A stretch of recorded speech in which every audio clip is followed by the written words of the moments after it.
Сәлем, құрметті көпшілік. Мен осы теңіз жағасына келгелі сіздерден сұрақ қабылдап жатқам. Сонда кеше бір сұрақ маған әсер етті. Шетелдіктер біздің немізге таңғалады екен деген сұрақ.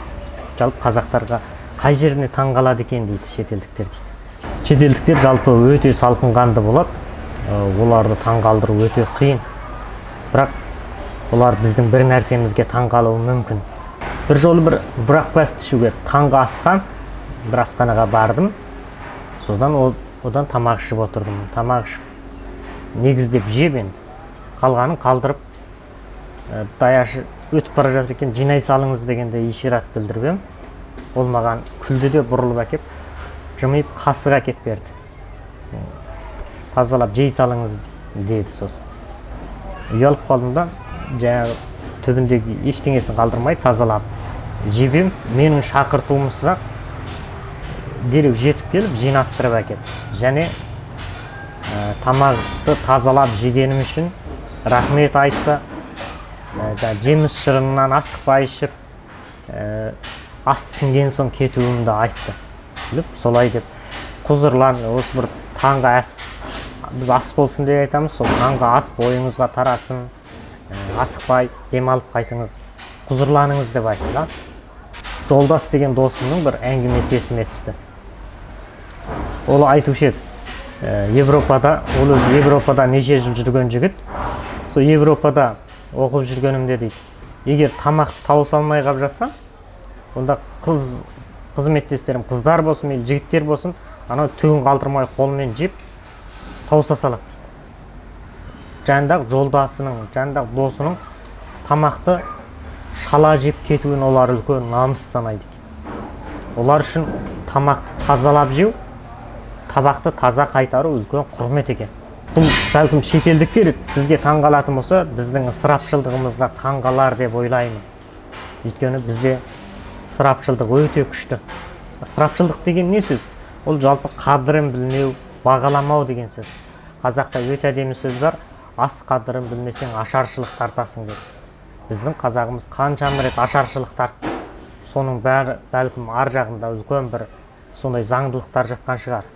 Ал қазіргі кезеңде де ысырапшылдық бізде көбеймесе азая түскен жоқ. Біз тойлаудан көз ашпай келе жатырмыз. Бұл ненің белгісі? Бұл бізде негізінен ең күшті дамыған бірақ бизнес бар, ол той бизнесі. Бұның ең белгісі деген кезде бұл біздің экономикамыздың дамымай жатқандығын белгісі. Сонда негізінен бұл ең белгісі деген кезде ежелгі Римде айтқан ғой. Құлдарға екі-ақ нәрсе керек деген. Нан мен ойын сауық деген. Өйткені еңбек ететін, бизнеспен айналысатын адам той тойламайды. Керісінше еңбек етпейтін, бизнеспен айналыспайтын, ештеңе істемейтін адам той тойлайды. Сондан бұл жердегі негізгі мәселе, мен қазақтың өзінің жаңа айтып отыр ғой Жұмамұрат. Қазақтың өзін ұстаған. Қазақ не дейді? Той болған жерде ой болмайды дейді. Соны Абай айтады, жас балада жеңсік қой дейді. Қоғамда қазақтың бәрі бұзылып дей алмайтын шығармыз? Жоқ, жалпы қоғамның жалпы сипатын айтып отыр. Жас баладай жеңсік қой. Жеңсік қой дегенде кез келген нәрсені тойлай береді, кенді қызыға береді.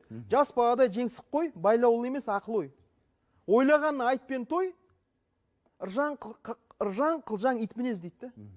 Сонда қарасаңыздар, біздің қазіргі кездегі осы той қандай әсерін тигізіп отыр дегенде, кері әсерін тигізіп отыр, бұл қазақ той тойлаймын деп шаруасынан қалып жатыр. Сондай кеселдің бірі бізге тыраштану, мына даңғазаға құмарлық. Абай атамыз айтады, бір 5 күн қолымызға бір ақша тиді-ау деп, соны біреуден біреу қалып қалмасақ деген бәсекелестік. Абай атамыз тағы бір өлеңінде айтады, күш сынасқан күндестік, бұздау шырқың дейді. Осы күш сынасу, байлық таластыру. Сонан кейін біз бұрын мен де сөйтіп мақтанатынмын. Біздің аталарымыз бір қойды өзі жеп қойған деп.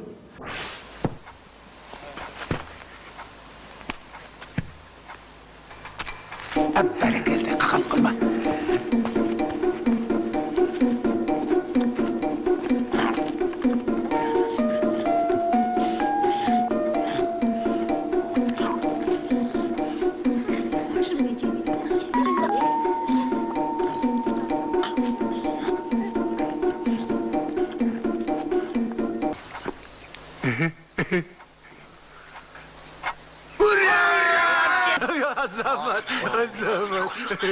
Менің басымда мынандай бір оқиға өтті.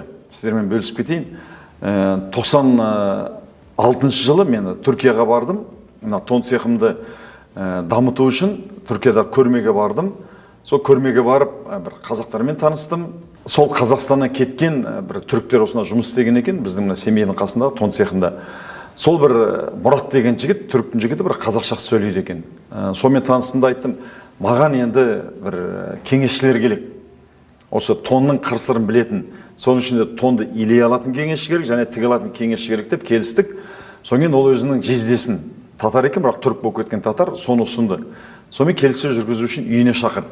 Сонымен түске таман келді, мен таңертең жеңіл тамақ алып алдым да, түсте тамақ ішпей, соның үйіне бардым. Үлкен бір коттедж екен, бірінші қабатында мынандай бір журнал столын қойып қойып, сол жерде шай ішіп отырдық.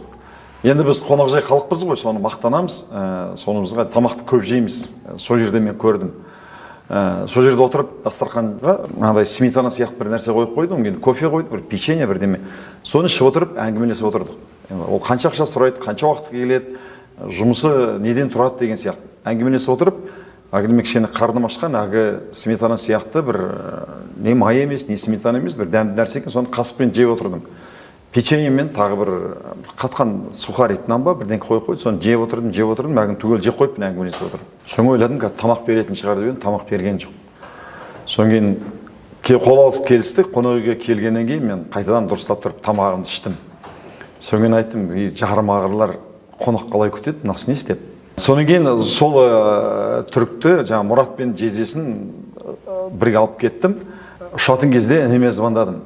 Исламбек, біз осылай қасымда екі түрік бар, ұшып келеміз, кеш жақын деп хабарлап қойдым. Олар тосып алды. Үйге келгеннен кейін тамақты столды қайыстырып жасаймыз ғой, шетелден қонақ келіп жатыр, былай манты пісіріп қойыпты.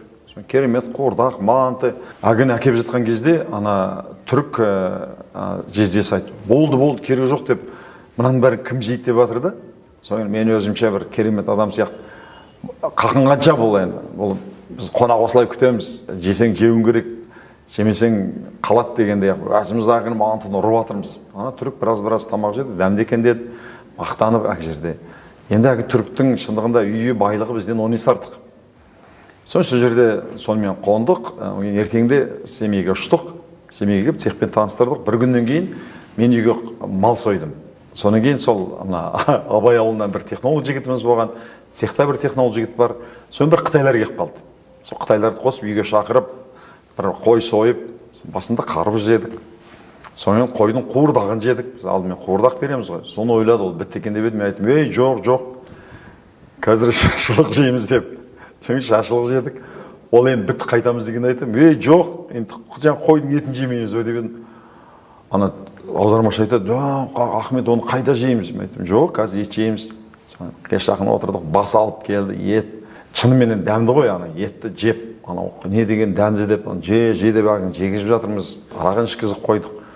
Ағын қызығып, арақпен бірге сорпасын ішті, ет жеді, біз өзіміз ішіп жатырмыз. Түрікті тойдырдық деген сияқты. Кедейдің бір тойған шалабайы ғана ғой. Соң ертеңді жұмысқа келмей қалды. Аудармашы айтады, түн ішінде жедел жәрдем шақырып, больницадан бірақ шыққан ғой, асқазан жұмыс істемей қалған. Өмір үйтіп тамақ ішпеген. Соған мен бәленбай жыл айтып жүрдім. Ана түріктерді үйттік қой, больницадан бірақ шығарды деп. Былай қарап отырсақ, осы тоғышарлық бұл бір мақтанатын нәрсе емес екен. Атам бір қой жейді деген, кешіріңіздер де, көп жесең, көп тышасың. Шындығы сол, ол сөзді ұяттық жоқ. Менің мәшинем 40 литр, 50 литр бензин жейді, біреуіміз мақтанбаймыз ғой. Соның алдында мен 97 жылыма, соның кейін жұбайыммен бірге, баламмен бірге Италияға бардық. Италияда мені Джанни деген көп жыл араластық. Сол досым тосып алды, қонақ үйге жатқыздық. 2-3 күннен кейін ба, кешке айтты. Сол Пизаро деген қаланың қыдыртамыз деп кеш жақын. Тамақ ішпей тостық. Соны қаланы қыдыртып оған айтты, жүр үйге кірейік деп. Аралап, үлкен коттеджі бар екен, есік алдына дастархан жасап қойыпты. Дастарханда бір жеңіл-желпі тамақ іштік. Үйін көрсетті. Сонымен әр жерде біз енді опырып бірден тамақ жейміз, ет бешбармақ жейдіндей сөйтіп тәбетіміз ашылып барды ғой. Сол жерде жеңіл-желпі тамаққа менің меселім қанбады. Оны да бәленбай жыл әңгіме айтып жүрдік. Қарап отырсам, бұл тамаққа тойып жегенімізге бұл мешеулік екен де. Менің Ұзақбай деген ағам бар, үлкен кәсіпкер. Соның ресторандары бар. Ол да бір жол әңгіме айтты. Бір француз рестораторды шақырдым деді. Сол қазақтың тойына шақырыпты. Келгеннен кейін қазақтың тойы болған, тойға барғанда отыра салысымен анау дастархандағын санап есептеп жіберді. Енді 10 орындық отыр. Мына 10 адамға мөлшерленген. Айтты дейді, мына жерде бір адамға есімде жоқ, енді 1,5 килограмм тамақ деп айтты дейді. Әлі ана ыстық тамақты кемеген кезі. Мынаның бәрін кім жейді деп таңғалды дейді. Соны біз айтамыз дейді, отырғандар жейді деп. Содан кейін ана табақ ет келген кезде, одан кейін тағы да екінші тамақ келген кезде француз басын шайқады дейді. Не деген сұрапшылдық деп. Не деген сұрапшылдық деп. Басын шайқады дейді. Бұл енді мешкейлік деген сөз ғой. Мен бұл арада бизнес бастау деп жастарға осындай білім беретін орталықтар ашып, елді кәсіпке шақырып жатқан Ахметбек Нұрсұйлы ағамызға рахмет айтам. Және ол кісінің үндеуіне қосыламын.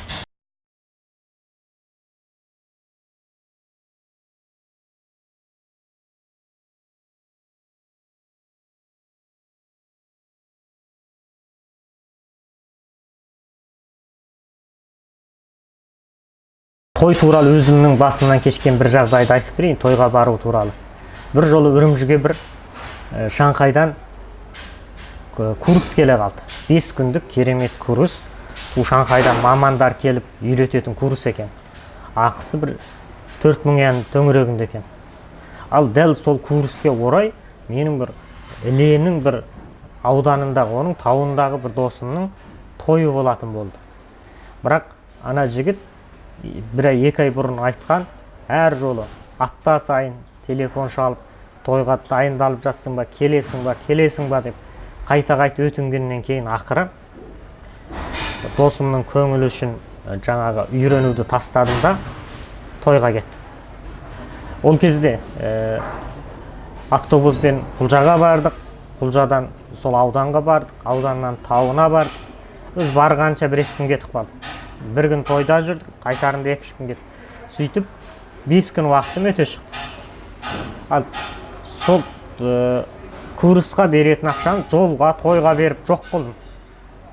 Оның үстінде басқалар 5 күн оқып алды, ол орайды игеріп қалды. Бұл жерде орай дегеннің өзі бір түрлі, орай дегеннің өзі сатып алуға келмейтін нәрсе. Оның өзі бір түрлі құн, оның өзі чыңбын. Орай, жеху чыңбын дейді. Орайдың келуі. Мен одан айырылып қалдым. Бірақ қызығы кейін сауда жасадық жаздай. Соған сол курсқа қатынасқандардың саудасы менен көп жақсы болды. Әсіресе сол курстағы алған білімдерін өте жақсы істетті. Мен 1 жыл бойы соның зиянын шектім. Ендігі жылында өз аяғымен тентіреп Шанхайға барып, соны үйреніп келуіме тура келді. Қараңыздар міне. Кішкентай ғана 5 күндік уақытта қандай үлкен парық шығып кетуі мүмкін. Ал бізде ысырапшылдықтың көкесі тойдың уақытында жатқан жоқ па? Қаншама адамдар алыс-алыстарға тойға барған соң ойнап күліп қайтамыз деп жатып сол жерде қанша күн ойнап күліп уақыттарын өткізіп жатыр. Енді осының барлығы кәсіпке арнаса қалай болар еді? Жаңағы Қадырымыз айтқан сөз бар ғой. Мерекесі көп елдің берекесі болмайды дейді. Осы көшеде жүрген адамдардың 70% тоймен жүр. Қаншама нелер қиыншылықтарға кездеседі, пәленбай күн жұмысынан қалады. Ал енді шетелдің адамдарын барып көрсең, ол біз сияқты көп тойламайды ғой. Көрсең, самолеттің моделін жасап алып па, бір соны істеп, соның қандай екен, осыны дамытайын деп соны іздеп жүргенін көресің оларды. Үйлену той енді үйлену той. Екі жастың бір-біріне қосылған мәңгілік бірге болатын күні деген ол өте қымбат нәрсе. Ұзату тойды қайтеміз. Қыз ұзату ол болады, ол да үйленудің екеуінің біреуі ғой енді. Ол болады. Бесік тойдың не керегі бар? Баяғыда біз тыштың ба деп бескен бір келіп, беске салып кәмпитін шашып кетеді. Қазір 200 адам, 250 адам шақырасың. Алыстан адамдар, ағайындарын шақырасың. Атаурі, көтеурі болып олардың бәрі келеді. Бұның бәрі шын ниетімен бір қуанып келіп жатыр дейсің ба? Бәле болды осы да. Өткенде ғана той жасап еді. Жолда неше түрлі бәлеге ұшырайды. Қайда ішкет, мәшінемен соғысқандар бар, өліп кеткендер бар, қайтыс болып. Сол тойдың несіне кесірінен. Юбилей дегенде баяғыда ақын жазушылар сосын қоғам қайраткерлері тойлайды ма юбилейді? Қазір бәріміз тойлаймыз юбилейді. Біреудің туған күнін кімге керегі бар? Туылса өз үшін туылды, өз үшін өмір сүріп жатыр. Ол да елдің бәрін шақырып, жан-жақтан әуре қылып бәрін шақырады. Кішкентай баланың 1 жасқа толған тойдың не керегі бар? Сондай тойлардың бәрін қысқарту керек қой. Кейбір адамдар менен сұрақ сұрайды. Сен куә болды аштың, той бизнесмен шұғылдандың, енді келіп тойды жамандап жатқаның не қылық дейді. Бірақ қазақта сөз бар, өнерді үйрен де жирен деген. Жұртыңның көз аясы ашылмай, өзімен өзі болып, еш басқа дамыған елдерді көрмей, артта қалып бара жатқанын көріп тұрып, содан пайда тауып тұрып, қалай ғана шыдап жүре аласың. Сондықтан мен өз ойларымды айтуға, одан да басқа дүниелер бар екенін көрсетуге арнаулы шәкірт тәрбиелеп, курстар ашып, өзім де басқа жақтан жол тауып, сол жолға шәкірттерімді салу үшін құлшынып жатқан адаммын. Абай атамыз айтады, адасқан көптің артынан салпақта бере бергенше, солардың атының басын бұрарлық деңгейге жетсеңші, сондай кәдеге жарасаңшы дейді. Сондай амал тапсайшы дейді. Шынымен той бизнесімен шұғылданған 10 жыл ішінде мен керемет деңгейге жетіп, үлкен кәсіпорын ашып, шалқып кеткем жоқ. Бір жылғы табысымыз, жаздайғы табысымызды қыстай жеп, қыстай шашып үйреніп, жаздай табыс тауып, солай ғана бір 10 жылды өткізіп жібердік. Бірақ бұл 10 жыл бір кәсіп үшін өте маңызды 10 жыл, бастапқы 10 жыл. Егер мен басқа салада солай 10 жыл құлшынсам, бәлкім басқа шөреге жетіп кетер едім. Сондықтан кәсіптенуде бағыт дегеніміз өте маңызды екен. Бүгінде мен соңымнан ілесіп келе жатқан шәкірттеріме бағыт сілтеу үшін көп кітаптар оқып, көп сол үшін ізденіп, шетелдерге барып жүрмін. Өйткені адамның бағыты тураланса болды, еңбегінің жемісін ертерек көруіне мүмкіндік болады екен. Мен бұрын той бизнесмен айналысып жүрген кездерде де артық шығын, аспа-төк ысырапшылдықтың бізді ұшпаққа шығармайтын неше мәрте айтқан едім. Талай рет үгіттеген едім. Қазір де сол үгітімді күшейтпесем азайтпаймын. Өйткені біздің тойдай ысырап, біздің тойдай аспа-төк той әлемде жоқ шығар. Ал 2 жастың бірінен сұрасаң, кәсіптенуге қаржы жоқ, білім алуға қаржы, ақша жоқ дейді. Ақшаның барлығын біз қайда шашып жатырмыз? Бізде Талғардың трассасы дейміз, сол жерде Қуаныш деген ресторандар, Диана деген ресторандар, соның 7-8 Қуаныш, 7-8 Диана салып тастаған 500-600 адамдық ресторандар. Солардың иелері түріктер екен. Біз дарақы қазақтан ақша жасап жатыр. Өздері шылқамайға батып жатыр. Осы тойды тоқтататын уақыт келді ғой деп ойлаймын.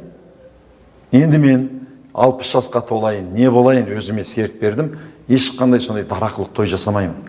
Сол тойға кеткен ақшамды одан да қайырымдылыққа жұмсаймын. Одан да елімнің дамытатын бір шараға жұмсаймын. Біз білімнен де, ғылымнан да, кәсіптен де кенде қалып қалған шырылдауық шегірткеміз. Шырылдауық шегіртке шырылдап жүріп ән салған, көгалды қуып гөлайттап, өлеңмен жүріп жаздалған дейді. Қыс келеді, сол кезде біз ана орыстардың, кәрістердің, ұйғырлардың, өзбектердің, курдтардың есігін қағамыз, есігін ашпайды олар. 32 жылы Қазақстанда тек қана қазақ қырылған, басқа ұлт қырылмаған. Той ысырапшылдығын ең үлкен үш нәрсе бар. Тойдан бізге келетін кереметтерді айтып берейін. Ода үш үлкен фактор бар. Бірінші, ас ысырапшылдығы. Ас қадірін білмесең, ас шаршылық тартасың. Ас ысырапшылдығы өте ауыр. Бұл европалықтар көрсе, бұл жағасын ұстайтын деңгейде. Екіншісі, уақыт ысырапшылдығы. Барып келумен қосқандағы, сол жерде ойнап күлумен қосқандағы уақыт ысырапшылдығын. Ол бір ғана адамның ысырапшылдығы емес. Бір тойда кемінде 300-400 адам уақытын ысыраптайды. Ал қаншама той өтіп жатыр бізде. Сондықтан бір халықтың уақытының ысырапшылдығы деген сөз. Егер осы уақытты, осы күш қайратпен жігерді, осы ақшаны біз білімге арнасақ, ас деп шашылған қазақты көрдім, той деп шашылған қазақты көрдім, білім, өнер деп шашылатын қазақ бар ма екен деп Әлихан Бөкейханов айтқандай, осы нәрсені біз білімге шашатын болсақ, әлде қайда керемет деңгейге жетер еді. әлдеқайда биіктерді бағындырар еді. Сондықтан біз ойланатын өреге келдік, ойланатын кезге келдік. Үшінші бір ысырапшылдық тойдағы. Ол қауіп қатер, жасырын қатер деп аталады. Біздің 40 семьялы ғана 40 отбасы бар шағын ауыл бар, Қарасуықтағы деген. Сода 8-9 бала бірге есейдік, бірге ержеттік. Ал кейін хабарласам, соның 4-5-еуі мотоцикл шырғалаңынан қаза тауып. Мотоцикл көлік апатынан қаза тауып. Неге десем, көбінде тойдан қызу мас болып қайтқан, 3-4-тен мінгескен, сонымен шырғалаңға ұшыраған. Бұл өте ашынышты жағдай емес. Ес тоқтатқан, етек жеңін жапқан, осындай әбден ержеткен азаматтарымыз тойдан бұлғаңдап қайтып барып өліп жатса, бұл өзің ғана емес, бүкіл бір отбасын күйретіп кету ғой. Ал біз неге экономикада артамыз? Өйткені біз жаңалық жаратуды артты екенбіз. Жасампаздықты артты екенбіз. Ал жаңалық пен жасампаздық қайдан келеді? Ол бірінші еліктеуден келеді. Еліктеу арқылы басқа халықтарға жетуіміз керек. Басқалар не істеп жатса, соны істеп, соңынан ілесуіміз керек. Содан соларға жеткеннен кейін барып біз олардан асатын, оларда жоқ нәрсені жасап шыға алатын боламыз. Жаңалық жарату дегеніміз алдымен еліктеуден басталады. Сондықтан біз көзімізді ашып, өзге жерлерге баруымыз керек. Басқа ұлттардың кәсіпорындарында істеп көруіміз керек. Одан біз кем қору болып қалмаймыз. Бірер жылдық тәжірибе топтау әрқашанда өте маңызды. Сондықтан біздің жастарымыз қыс бойы ойын, тойлап, соғым басы жеп қыдырып жүрмеу керек. Өте дамыған өңірлерді көру керек. Сол кезде біздің қаншалық артта екендігіміз, кәсіпорын жаңалық жарату жағынан көп деңгейде төмен екендігімізге көзіміз жетер еді. Бұл бізге алдымен ояну сыйлайды. Оянсақ, ойлану сыйлайды. Ойланғаннан кейін бар біздің бағдарымыз дұрысталады. Содан кейін біз жаңалықтан жаңалық жарататын, елден де асып түсетін деңгейге жетеміз. Жаңалық жарату тек бірер адамның ғана міндеті емес. Ол бүкіл жастардың міндеті. Бүкіл жастар іске кіріскен кезде, әрбір салада мықты болып тұрған кезде ғана керемет деңгейге жетіреді. Бізде әлемге көрсететін бірде-бір мәрка жоқ. Мына телефоннан тартып, компьютерден тартып, фотоаппарат, ешқандай нәрсені біз өндіргеніміз жоқ, үлес қосқанымыз жоқ. Тіпті үстідегі киіп жүрген киімнің де әйгілі маркасын біз ешқашан жасап көргеніміз жоқ.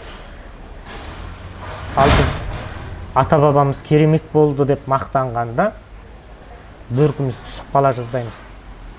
Ол қалып қойған нәрсе. Өткеніңмен мақтану бүгінгі күні еш уақыт таң қалдыра алмайды.